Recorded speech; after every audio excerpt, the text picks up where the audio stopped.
आखिरकार इनकाउंटर कल ही क्यों हुआ कि जिस समय सरकार में भारतीय जनता पार्टी आई उस समय भारत का क्षेत्रफल क्या था और भारत का क्षेत्रफल आज क्या है? क्या 5 फिंगर्स, पेंगोंग लेक, गलवान घाटी, रजांगला, उसका जवाब किसके पास है? सरकार के पास है क्या कि नहीं है? सदस्य श्री अखिलेश यादव जी।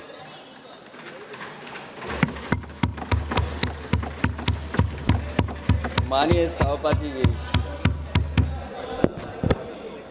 अभी बोलूँगा मैं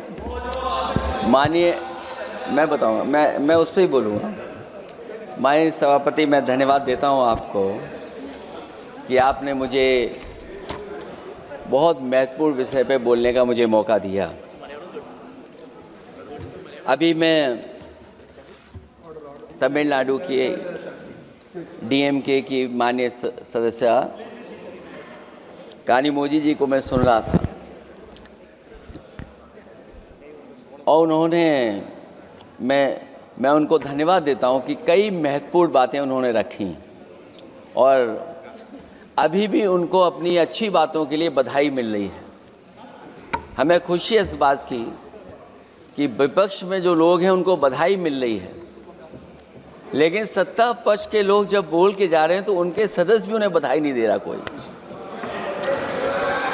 अध्यक्ष महोदय, मैं धन्यवाद देता हूं आपका भी, और क्योंकि मैं उनकी बात सुन रहा था, उनकी बात सुनने से मुझे कुछ याद आया। मैं ये कहना चाहता हूं 2 लाइनों में कि मैं दुनिया को मनाने में लगा हूं। अध्यक्ष महोदय, मैं भारतीय जनता पार्टी के लिए बता रहा हूं ये लाइनें कि मैं दुनिया को मनाने में लगा हूं, मेरा घर मुझसे रूठा जा रहा है।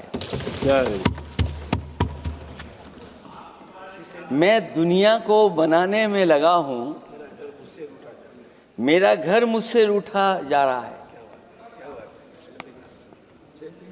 अध्यक्ष महोदय, बात शुरू करने से पहले मैं सबसे पहले भारत की सेना, उसका आभार, उसका धन्यवाद देना चाहता हूं। दुनिया में साहसी फौजों में गिनती अगर होती है तो हमारी भारत की सेना सबसे आगे दिखाई देगी।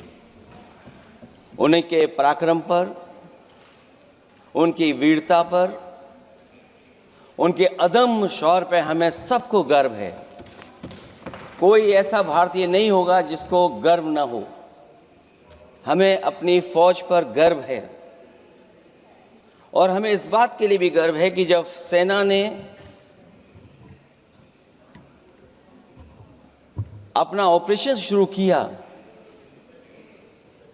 तो पाकिस्तान के जितने भी टेररिस्ट कैंप थे उन पर अटैक किया गया। न केवल पाकिस्तानी कैंपों को नष्ट किया गया बल्कि पाकिस्तानी जो एयरबेस हैं उन तक पहुंच गए, उनको भी नष्ट किया, ध्वस्त किया।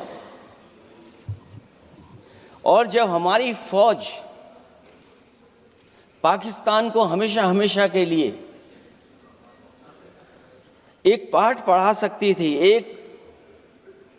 एक ऐसा संदेश जाता कि भविष्य में पाकिस्तान कभी ये हिम्मत नहीं जुटा पाता,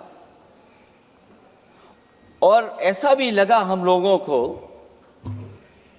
क्योंकि अध्यक्ष महोदय, जब हम बड़े बड़े राष्ट्रीय चैनलों को देखते हैं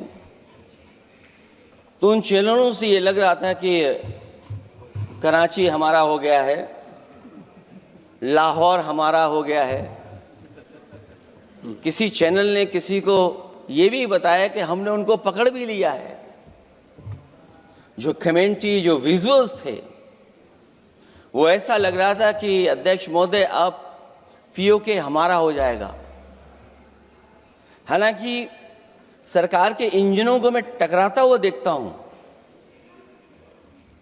हो सकता है ये मेरा भ्रम हो, लेकिन पीओके के मामले में सभी इंजन हमें एक दिखाई देते हैं, और जहां पीओके पे पहुंचने तक की बात थी, कुछ लोग तो पीओके पर ये कह रहे थे कि हमारा कब्जा हो जाएगा, 6 महीने का केवल हमें मौका मिल जाए। ये अफसर सरकार आखिरकार पीछे कैसे हट गई, और क्या कारण था कि सरकार को सीज फायर का ऐलान करना पड़ा? अध्यक्ष महोदय, हमें उम्मीद थी कि सरकार सीज फायर करेगी, सरकार ऐलान करेगी, लेकिन इनकी मित्रता बहुत है, बहुत गहरी मित्रता है, और उसका परिणाम ये है कि इन्होंने अपने मित्र से ही कहा कि आप ही सीज फायर अनाउंस कर दीजिए, हमारी कोई ज़रूरत नहीं है, हम सीज फायर आपसे ही स्वीकार कर लेंगे। आखिरकार किस दबाव में ये सरकार स्वीकार कर रही है? वैसे तो अध्यक्ष महोदय, आज जिस विषय पर बोलने के लिए मैं खड़ा हुआ हूं, दरअसल वो विषय होना ही नहीं चाहिए था। ये दुर्भाग्यपूर्ण है कि आज़ादी के इतने साल बाद भी ऐसे मुद्दे बने हुए हैं। ये बात अध्यक्ष महोदय पक्ष विपक्ष की नहीं है, देश की सुरक्षा की है, जनता के जीवन और रक्षा की है। हम सब मिलकर के कोई ऐसी नीति रणनीति बनाते क्यों नहीं है जिससे सीमाएं हमेशा हमेशा शांत रहें। लेकिन पहलगांव की घटना ने साबित कर दिया है कि लापरवाही देशवासियों की जान ले सकती है। और अभी जब मैं सुन रहा था और बहुत ही उत्तेजित भाषा में जब जवाब मिल रहा था, उत्तेजित भाषा इसीलिए बोल रहे हैं कि जनता सम्मोहित हो जाए, जनता स्वीकार करने लगे। लेकिन सच्चाई ये नहीं है। आप कितना भी उत्तेजित बोलें, देश की जनता समझ रही है। ये सही है कि जनता के इमोशंस का लाभ आप उठा रहे हैं शासन करने के लिए। जनता का इमोशन का लाभ उठाती है सरकार। मुझे याद है कि जिस दिन पहलगाम हमला हुआ, उस दिन वहां का हर पर्यटक पूछ रहा था, जो पर्यटक पूछ रहे थे कि खतरों के बीच मेरी रक्षा करने वाला कोई वहां क्यों नहीं था। आखिरकार ये सबके मन में सवाल यही है कि जिस समय घटना हुई, आखिरकार उन्हें बचाने वाला कोई क्यों नहीं था। और जो सरकार ये दावा करती है, 370 के बाद ये कहा सरकार ने कि भविष्य में कोई आतंकवादी घटना नहीं होगी, वहां टूरिज्म बढ़ेगा। जितने लोग वहां गए वो सरकार के भरोसे पे गए थे, वो सरकार के आश्वासन पे गए थे। और आखिरकार सिक्योरिटी लैब्स की जिम्मेदारी कौन लेगा? अध्यक्ष महोदय, सबसे बड़ा सवाल यही है कि सिक्योरिटी लैब्स का रिस्पॉन्सिबल कौन होगा, वो जिम्मेदारी कौन लेगा? और ये जो पहलगांव की घटना हमारे इंटेलिजेंस फेलियर की वजह से है। उन्हें मैदान को खुला छोड़ दिया। वो सरकार जानती होगी कि कितना समय लगा होगा फोर्सेस को आने में। आखिरकार वो जिम्मेदारी किसकी है? और फिर सरकार को ये जरूर बताना चाहिए कि सरकार क्या क्या कदम उठा रही है कि भविष्य में ऐसी घटना ना हो। क्योंकि पहलगांव से पहले पुलवामा भी हुई, और पुलवामा में भी यही बात रखी गई थी कि इंटेलिजेंस फेलियर है। उस समय भी किसकी जिम्मेदारी थी इंटेलिजेंस फेलियर की, किसी को नहीं पता। और अगर इंटेलिजेंस फेलियर पहले था, तो पहलगांव में भी वही इंटेलिजेंस फेलियर हम लोगों को और पूरी देश की जनता जानती है आखिरकार जिम्मेदारी किसकी बनती है। जो लोग बड़ी बड़ी बातें कर करके चले गए,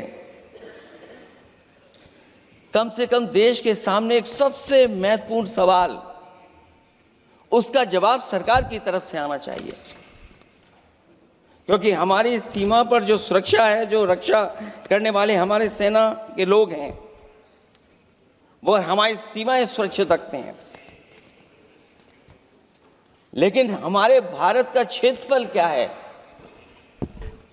और सरकार को कम से कम ये जानकारी देनी चाहिए सदन को, देश की जनता को, कि जिस समय सरकार में ये भारतीय जनता पार्टी आई है और आज जब हम सदन में चर्चा कर रहे हैं, तो हमारे भारत का क्षेत्रफल क्या है, कम से कम क्षेत्रफल पता होना चाहिए। क्योंकि जब हम सवाल पूछते हैं, और जो सवाल पर्यटक पूछ रहे थे कि कुछ ऐसे लोगों को सरकार की ओर से चारों तरफ से चाक चौबंद सुरक्षा घेरा क्यों दिया जाता है, वो जो बाद में ठग साबित होते हैं, जो हमारी रक्षा क्यों नहीं की गई। पहलगांव के दूसरे दिन की जिस तरह की राजनीतिक कार्टून, क्योंकि जिस तरह का लाभ लेना चाहते हैं भारतीय जनता पार्टी के लोग, हम सब ने देखा कि पहलगांव के दूसरे दिन ही जिस तरह का राजनीतिक कार्टून भाजपा के ऑफिशियल हैंडल से पब्लिश किया गया और हमारे द्वारा घोर आपत्ति किए जाने पर हटाया गया, उसने साबित कर दिया कि भाजपा के लोग भी जानते हैं कि दुख की इस घड़ी में उन्होंने देश की भावनाओं के साथ बेहद शर्मनाक खिलवाड़ किया है। भाजपा बताए कि ऐसे संवेदनहीन लोगों के खिलाफ उन्होंने क्या कार्रवाई की है। ये अति गंभीर प्रश्न है कि जिन्होंने अपनों को खोया है, उन पर दबाव डाल करके बयान भले बदलवा दिए जाएं, लेकिन भाजपा याद रखें, बयान बदलवाने से सच नहीं बदल जाता है। पहलगांव के शहीद सैनिक की पत्नी द्वारा देश हित में शांति और सौहार्द की अपील करने पर उनसे जिस तरह का दुर्व्यवहार और उपशब्द कहे गए, उससे हर महिला और सच्चा देश प्रेमी बहुत दुखी है, आहत और शर्मिंदा हुआ है। ये सब जानते हैं कि किन लोगों की हरकत थी। इस संदर्भ में और परिप्रेक्ष्य में हमने महिला आयोग को पुरजोर अपील की थी कि वो नारी की गरिमा के विरुद्ध गलत बयानी करने वालों के खिलाफ केवल शाब्दिक औपचारिकताएं न निभाएं और बल्कि सही से कार्रवाई करें, लेकिन उस पर भी कुछ नहीं किया सरकार ने। पहलगाम की पीड़ित महिलाओं के बारे में कहे गए बयान के लिए निंदनीय शब्द से निंदनीय शब्द तक को आपत्ति होगी। नारी वंदन की जगह नारी का अपमान, निंदा और हर संभव शोषण उत्पीड़न करना ही भाजपा का असली चेहरा है, जो बेहद शर्मनाक है। पहलगांव में हुए आतंकवादी हमले के जवाब में एलजी साहब ने कहा कि वो इंटेलिजेंस फेलियर है, लेकिन यह नहीं बताया कि फेलियर क्यों हुआ है। अध्यक्ष महोदय, मैं उम्मीद करता हूं कि सरकार का ये जवाब जरूर आए कि फेलियर क्यों हुआ है। ऑपरेशन सिंदूर के नाम पर जो प्रचार किया गया वो भी निंदनीय है। सच तो यह है कि ऑपरेशन सिंदूर का होना ही सरकार की विफलता का प्रतीक है। इससे बड़ी विफलता सरकार की कोई नहीं हो सकती कि अध्यक्ष महोदय, हम और आप सब मिल करके बैठ करके सिंदूर ऑपरेशन पर बहस करें, चर्चा करें। ऑपरेशन सिंदूर के दौरान विदेशी लोगों ने दावा किया कि उन्होंने उसे रुकवाया है, ये बात कई बार माननीय सदस्यों की तरफ से आई है कि आखिरकार किसने रुकवाया, हमसे हमारी संप्रभुता खंडित हुई है। संप्रभुता ही स्वतंत्रता की सुनिश्चित करती है। इधर आज़ादी के अमृत काल का ढिंढोरा पीटा जा रहा है, उधर हमारी इंटीग्रिटी को चुनौती दी जा रही है। देश की विदेश नीति पूरी तरह फेल है। ऑपरेशन सिंदूर और पहलगांव की घटना पर दुनिया के किसी भी देश ने हमारा साथ नहीं दिया। ये हमारी विदेश नीति का संकट काल है। हमारे पड़ोसी देश या तो अतिक्रमण कर रहे हैं या हमारे साथ नहीं खड़े हैं। और अध्यक्ष महोदय, जो हमारे मंत्री जी हैं, जिनका क्षेत्र बिल्कुल सीमा पर है, उनसे बेहतर कोई नहीं जानता होगा कि आखिरकार पड़ोसी देश कितना हमारी सीमाओं पर अतिक्रमण कर रहा है। गंभीर नहीं है। समाजवादियों ने हमेशा देश की सरकारों को चिताया है कि असली चुनौती और प्रतिद्वंद्विता किस देश से है, कौन पूर्वोत्तर की सीमाओं में इंक्रोचमेंट कर रहा है। सरकार को ऐसे मामलों में साहस और समझदारी से काम लेना होगा। सीमाओं से समझौता नहीं करना चाहिए।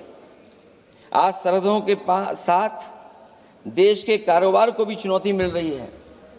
सरकार को आगे बढ़कर के उसका समाधान करना है, 2 कदम पीछे करने नहीं है। अध्यक्ष महोदय, जो हम लोगों को सुनने में मिलता है, ये सरकार जवाब दे कि आखिरकार जो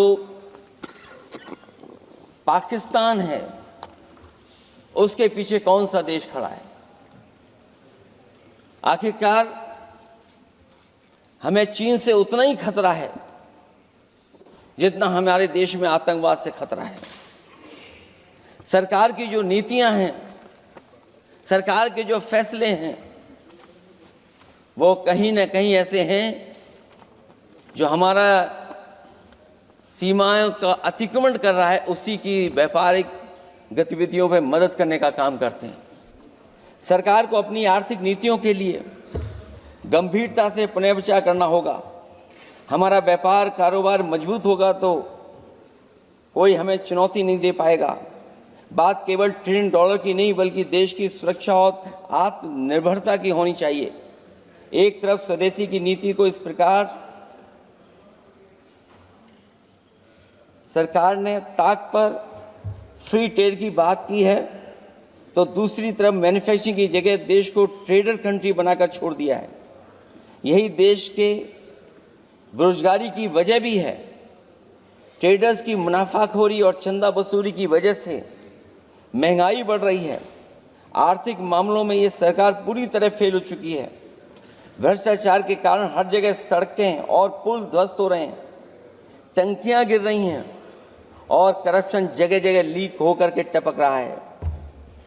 मैं ये ज़रूर कहना चाहूँगा इस समय पर कि कुल मिलाकर सरकार को अपनी राजनीतिक, आर्थिक और सामाजिक नीतियों के लिए एफआईआर जरूर करना चाहिए।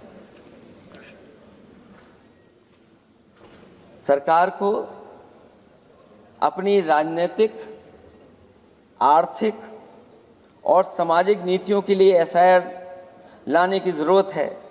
वो हर बार ये कहकर नहीं बच सकती कि चूक हुई है, क्योंकि हर बार सरकार ये कोशिश करती है कि इन घटनाओं से बच जाएं हम, केवल चूक कह कर करके। केवल हमारी सीमाएं जो पाकिस्तान से जुड़ी हैं, वहाँ तो आतंकवाद का हमेशा खतरा ही रहता है, लेकिन जो दूसरी सीमाएं हमारे देश की जुड़ी हुई हैं,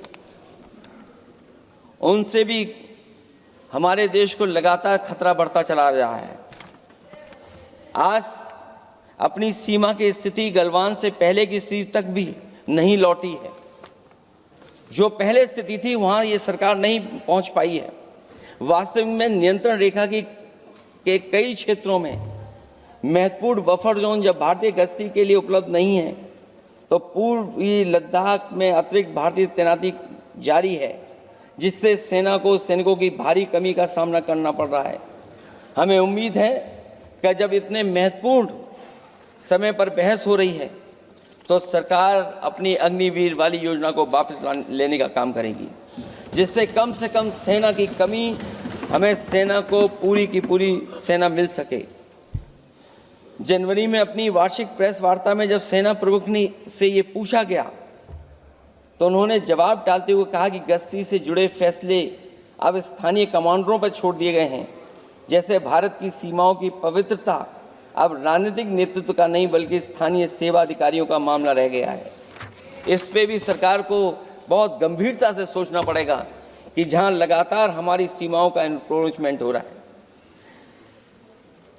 चीन ने भारतीय वाहन निर्माताओं के लिए आवश्यक दुर्लभ खनिजों की आपूर्ति रोक दी है। सुना है कि बुलेट ट्रेन प्रोजेक्ट के लिए सुरंग खोदने वाली मशीनें, डीएपी जैसे उर्वरक और यहाँ तक कि कई बड़ी कंपनियों की रणनीति के तहत उनकी सप्लाई रोकने का काम किया है। जहां हम एक तरफ आत्मनिर्भर का नारा दे रहे हैं, वहीं हम किस पर निर्भर होते चले जा रहे हैं, ये भी विचार करने का सवाल है। सुनने में आ रहा है कि कुछ महीनों के बाद सरकार बीजिंग में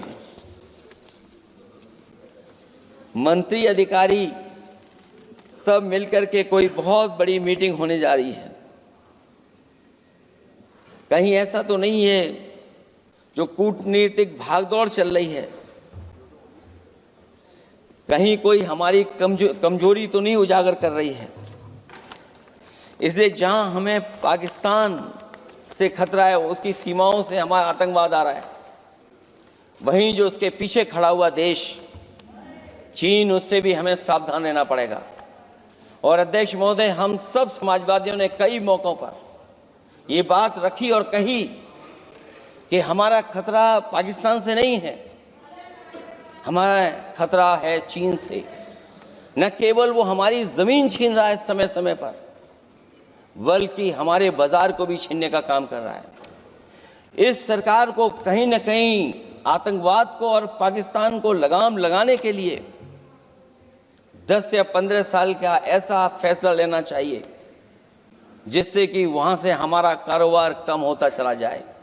और अगर हमारा देश महोदय कारोबार कम नहीं होगा तो हम अपने देश को आत्मनिर्भर भी नहीं बना पाएंगे। ये जो आत्मनिर्भर का नारा है, कहीं ऐसा तो नहीं है नारा कुछ व्यापारियों को लाभ पहुंचाने के लिए हो रहा हो। क्या व्यापार और राजनीति का संबंध ऐसा हो सकता है कि दोनों एक दूसरे का लाभ उठाएं? और याद रखें कि अगर हमें पाकिस्तान से खतरा है तो चीन राक्षस है, वो हमारी जमीन और हमारी बाजार दोनों छीन लेगा। मैं अंत में अपनी बात खत्म करने से पहले मैं कुछ सुझाव देना चाहता हूं। और मुझे याद है जब पिछली बार चीन से सवाल खड़ा हुआ था, ये सरकार पता नहीं कैसा फैसला लेती है। और मैं अभी विदेश मंत्री जी को जब सुन रहा था तो विदेश मंत्री जी ये कह रहे थे कि जो इंफ्रास्ट्रक्चर बन रहा है वो हमारा बहुत अच्छा इंफ्रास्ट्रक्चर बन रहा है। हम पुल अच्छे बना रहे हैं, हम सड़कें अच्छी बना रहे हैं, हम ब्रिजेस अच्छे बना रहे हैं। क्या ये सच्चाई है कि जिस तरह का चीन अपने सीमा पर इंफ्रास्ट्रक्चर बना रहा है, क्या उससे बेहतर इंफ्रास्ट्रक्चर हमारा बन रहा है? इसका जवाब जरूर सरकार दे। वहीं जहां हमारे डिफेंस को स्ट्रेंथन जितना हम करेंगे उतनी हमारी नेशनल सिक्योरिटी स्ट्रेंथन होगी। ये जो बजट लगातार कम होता चला जा रहा है, इस बजट को बढ़ाना चाहिए और कम से कम जीडीपी का 3% बजट डिफेंस का होना चाहिए। और जो बजट डिफेंस का हो वो नॉन लैप्सेबल हो, मॉडर्नाइजेशन के लिए फंड हो जिससे कि लैप्स ना करे और हमारी रिसर्च एंड डेवलपमेंट लगातार चलता रहे। जो हमें कई बार आश्वासन मिलता है कि टेक्नोलॉजी ट्रांसफ़र भी हो जाएगा, आखिरकार टेक्नोलॉजी ट्रांसफ़र के लिए हमें वर्षों क्यों इंतज़ार करना पड़ता है? आखिरकार इसका जिम्मेदार जिम्मेदारी कौन लेगा? जो डिफेंस प्रोक्योरमेंट है हमारा, वो डिफेंस प्रोक्योरमेंट आखिरकार क्यों नहीं होता है? जहां सरकार समय समय पर डिफेंस एक्सपो के नाम पर न केवल भारत बल्कि दुनिया से ये कहती है कि हमारे यहाँ इन्वेस्टमेंट करें। आखिरकार डिफेंस एक्सपो के इन्वेस्टमेंट के कार्यक्रम के बाद कितना डिफेंस सेक्टर में इन्वेस्टमेंट आया है? और साथ ही साथ जब आत्मनिर्भर की बात हो तो हमारे देश की अपनी रक्षा करने के लिए हमारे अपने लोग क्यों नहीं तैयार हो रहे हैं? यह सरकार इतना क्यों नहीं जोखिम उठा रही कि हम खुद तैयार हों उन चीज़ों को बनाने के लिए? इसलिए मैं एक बार फिर ये कहता हूं कि जहां पर सेना ने बहुत बहादुरी के साथ अपने पराक्रम के साथ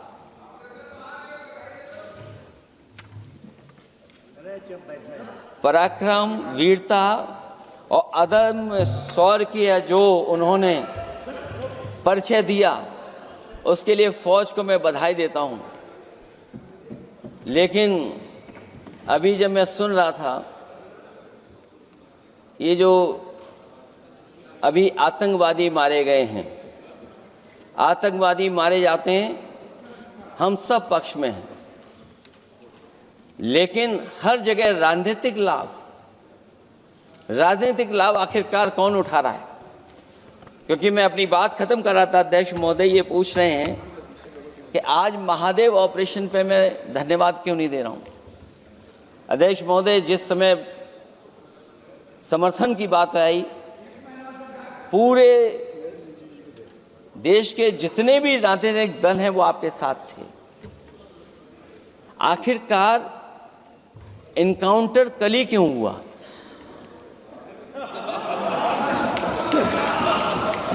और अध्यक्ष महोदय, फिर वही बात मैं दोहराऊं जिसकी वजह से पहलगांव हुआ, जिसकी वजह से पुलवामा हुआ। अगर ये इतना ही टेक्नोलॉजी और इन सब चीजों को समझते हैं और जानते हैं, इतना ही टेक्नोलॉजी और इन चीजों को सब समझते हैं, तो आखिरकार अध्यक्ष महोदय पुलवामा में जो गाड़ी में RDX आया, वो गाड़ी आज तक क्यों नहीं पकड़ी गई? और शायद भारतीय जनता पार्टी के लोग ये जानते होंगे कि बहुत सारे विभाग सरकार के होते हैं, सैटेलाइट इमेजेस देते हैं। अगर आज भी भारतीय जनता पार्टी चाहे तो पुलवामा में जो गाड़ी आई है, सैटेलाइट इमेजेस से वो पता कर सकती है कि वो किस रास्ते से वो गाड़ी आई थी। आप हिम्मत क्यों नहीं जुटा पा रहे हैं उसके लिए? और फिर पहलगांव में किसी भी दल ने आपके साथ किसी तरह की राजनीतिक बातचीत नहीं की, लेकिन राजनीतिक लाभ आपने कांग्रेस पार्टी से भी उठाने की कोशिश की, हमारे से भी उठाने की कोशिश की। अगर डेलीगेशन भेजना ही था आपको तो पॉलिटिकल पार्टीज तय करती हैं, आप नहीं तय कर सकते। ये राजनीति कौन कर रहा है? और फिर अध्यक्ष महोदय, राजनीति करने वाले वो लोग जो अपने चुनावी भाषण में कह रहे थे कि POK हम 6 महीने में ले लेंगे, हम अक्साई चिन्ह ले लेंगे। इसीलिए मैंने सवाल पूछा अध्यक्ष महोदय सरकार से कि जिस समय सरकार में भारतीय जनता पार्टी आई, उस समय भारत का क्षेत्रफल क्या था और भारत का क्षेत्रफल आज क्या है? क्या 5 फिंगर्स, पेंगोंग लेक, गलवान घाटी, रजांगला, उसका जवाब किसके पास है? सरकार के पास है क्या कि नहीं है? और मैं आज अध्यक्ष महोदय कहता हूं, हम वॉर के खिलाफ हैं, हम वॉर नहीं चाहते हैं, लेकिन सीमा पर शांति रहे, हमारा कोई इंक्रोचमेंट नहीं करे। झगड़ा मैं आज भी कहता हूं, ये लड़ाई आपको, जो लड़ाई हुई है वो पाकिस्तान से आप नहीं लड़े हैं। अध्यक्ष महोदय, आप कितना भी छिपना चाहोगे, छिपाना चाहोगे, कोई भी स्वीकार नहीं करेगा। ये जो लड़ाई लड़ी गई है, ये आपको चीन से लड़नी पड़ी थी। और जो समय आप बताते हैं कि इस समय से इस समय तक हमारी एयरफोर्स और हमारे लोगों ने हमला किया, टेररिस्ट लोगों के तमाम सेंटर्स को ख़त्म किया है, तो हमारे मन में भी एक इच्छा आती है कि हमारे सबसे बेहतरीन एयरक्राफ्ट जो नींबू और मिर्च लगा करके जिनकी पूजा की गई थी, वो कितने उड़े थे। हम और सवाल नहीं पूछना चाहते हैं हम आपसे, मैं केवल इतना पूछना चाहता हूं कि जिन एयरक्राफ्टों को नींबू और मिर्च लगाकर के पूजा की गई थी, वो एयरक्राफ्ट कितने उड़े थे। हमें अपनी पूरी एयरफोर्स पे गर्व है। इतने बेहतरीन पायलट किसी के पास नहीं है जितने बेहतरीन पायलट हमारे पास हैं। और हम समाजवादी वो लोग हैं जिन्होंने ऐसा इंफ्रास्ट्रक्चर सड़कों का बनाया था कि अगर कभी इमरजेंसी हो तो आपका एयरक्राफ्ट वहां पर उतर जाएगा। और देश में पहली बार सुकोई, मिराज और हरकुलस अगर किसी ने सड़क पर उतारे थे तो वो समाजवादी पार्टी और हम लोगों ने सड़क पर उतारने का काम किया था। सही बात। और दूसरा, अध्यक्ष महोदय, मैं और जानकारी देना चाहता हूं। आपके देश के प्रधानमंत्री जी हमारे देश के नहीं, हमारे भी प्रधानमंत्री हैं, हमारे हैं बात खत्म हो रहा है। अध्यक्ष महोदय, मैं फिर बोलता हूं। अध्यक्ष महोदय, मैं तो आपको बहुत अच्छा मान रहा था कि आप ही मुझे बुलवा के गए थे। मैं फिर बोलता हूं, देखिए प्रधानमंत्री जी की लाइनें हैं ये वाली, मैं दुनिया को मनाने में लगा हूं, मेरा घर मुझसे रूठा जा रहा है। आखिरकार कौन रूठा हुआ है इस देश में? जो हमने देखा इतने दिनों में, प्रधानमंत्री जी डिफेंस मिनिस्टर का भी रोल प्ले कर रहे थे।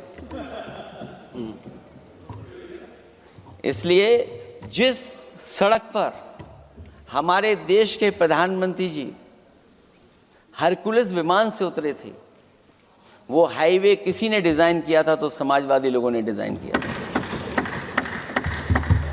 यूपी में तो डिजाइन हो गया एक और, लेकिन देश में क्यों नहीं ऐसी सड़कें बन रही जहां पर इमरजेंसी के समय पर एयरफोर्स इसको इस्तेमाल कर सके।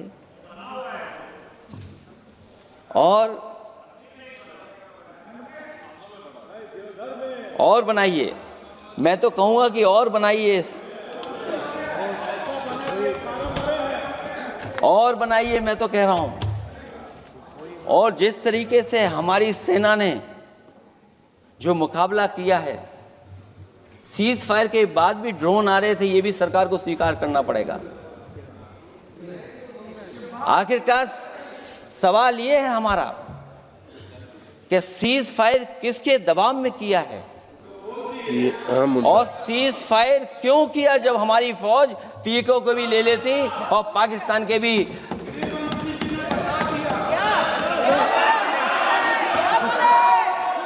अध्यक्ष महोदय, सीज फायर आपके मंत्री जी ने नहीं किया, सीज फायर आपके मंत्री जी की तरफ से नहीं आया, क्योंकि हमारे मंत्री जी वो सोशल मीडिया को देखते नहीं हैं। सबसे पहले सोशल मीडिया पे बात आई थी, आपको 1 घंटे बाद किसी ने पढ़ के बताया होगा। इसलिए अध्यक्ष महोदय, मैं केवल इतना कहना चाहता हूं अपनी बात खत्म करते हुए, आखिरकार इंटेलिजेंस फेलियर की जिम्मेदारी किसकी है? हमारे भारत का क्षेत्रफल कितना 2014 में था और आज क्षेत्रफल क्या है? और लगातार इनकी सरकार में आतंकवादी घटनाएं क्यों हो रही हैं? और हमारे देश को खतरा पाकिस्तान से तो है ही है, लेकिन उससे ज़्यादा खतरा हमारा चीन से है। आखिरकार चीन से मुकाबले के लिए आपकी तैयारी क्या है? मुझे उम्मीद है कि जब सिंदूर ऑपरेशन पर सरकार की तरफ से जवाब आए तो इन सवालों का जवाब आए। बहुत बहुत धन्यवाद आपका। धन्यवाद।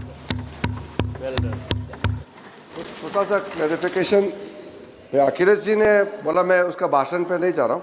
एक करेक्शन करना बहुत ज़रूरी है, नहीं तो वो रिकॉर्ड में चले जाएंगे, फिर बाद में सही नहीं होगा। इन्होंने अपना बात रखते समय कहा कि जिस प्रदेश से मैं आता हूँ वहाँ कितने अंदर चीन घुस करके कब्जा करके बैठे हैं, तो मैं रिकॉर्ड बहुत साफ करना चाहता हूँ। 1962 में जब चीन आक्रमण हुआ 10 अक्टूबर को, मेरे गांव से होते हुए 1 महीने 10 दिन असम के मिसामारी तक पहुंचे चीन के आर्मी। फिर वहाँ 21 नवंबर को सीज फायर करके वो पूरे के पूरे वापस विड्रॉ करके चले गए। जो जगह चीन ऑक्यूपाई करके रखा है असाफिला साइट में लोंजू, वो 1959 में जब हमारा वहाँ असम राइफल का कैंप था 1959 में कैप्चर किया, और उसके अतिरिक्त थोड़ा सा और एक्स्ट्रा जो लिया वो 1962 में कंप्लीट विड्रॉल नहीं। उसके बाद 1962 के बाद वहाँ मैकमोहन लाइन ज़मीनी पे रेखा नहीं, इसको LAC कहा जाता है, लाइन ऑफ एक्चुअल कंट्रोल।